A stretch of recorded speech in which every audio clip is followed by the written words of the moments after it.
ایک عورت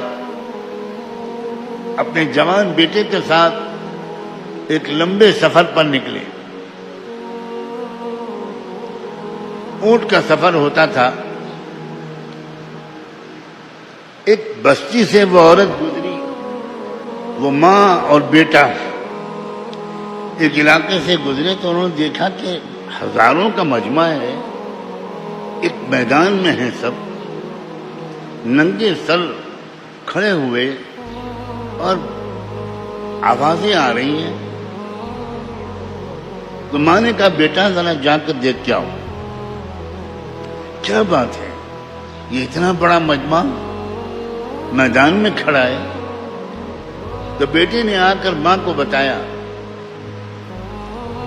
کہ علاقے کے لوگ کہہ رہے ہیں کہ ہمارے یہاں بارش بہت بالکل بند ہو چکی ہے, سوکھا پڑا ہوا ہے, جانور بھی بھوکے پیاسے مر رہے ہیں, سخت حالات اور سخت مصیبت میں ہم لوگ ہیں, اور ہم لوگ نکلے ہیں اللہ سے معافی مانگنے اور بارش کی دعا کرنے. وہ لڑکا آیا واپس. اس کے دل میں ماں, اسی عظیم ماں کا بیٹا تھا وہ, اس کے دل میں بہت زیادہ فکر اور صدمہ تھا کہ یہاں کے لوگ بہت پریشان ہیں.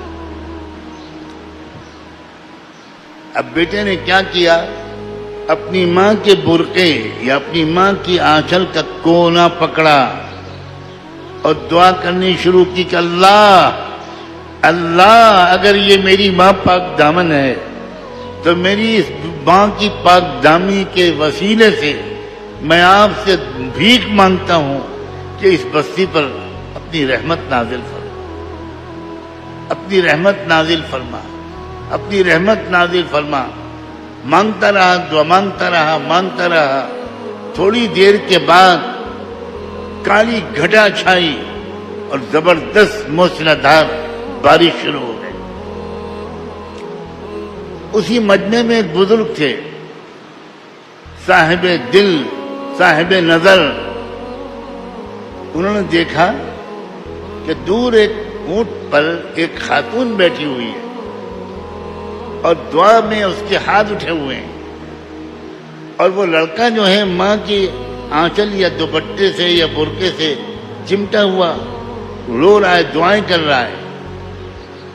تو ان بزرگ نے کہا کہ دوڑ کے جاؤ, جا کر پہلے جا کے اس کے پوچھو کہ آپ لوگ کون ہیں, کیا ہے, اور یہاں کیسے کھڑے ہیں, کیا دعا مانگ رہے ہیں. تو وہ جب آئے اور دیکھا کہ یہ دعا, بتایا بیٹے نے کہ میں پوچھ کے آیا تو پتا چلا کہ آپ لوگ اس کی دعا مانگ رہے ہیں. تو میں نے اپنی ماں کی پاک دامنی کو وسیلہ بنا کر اللہ سے مانگا تو اللہ نے قبول کر لیا.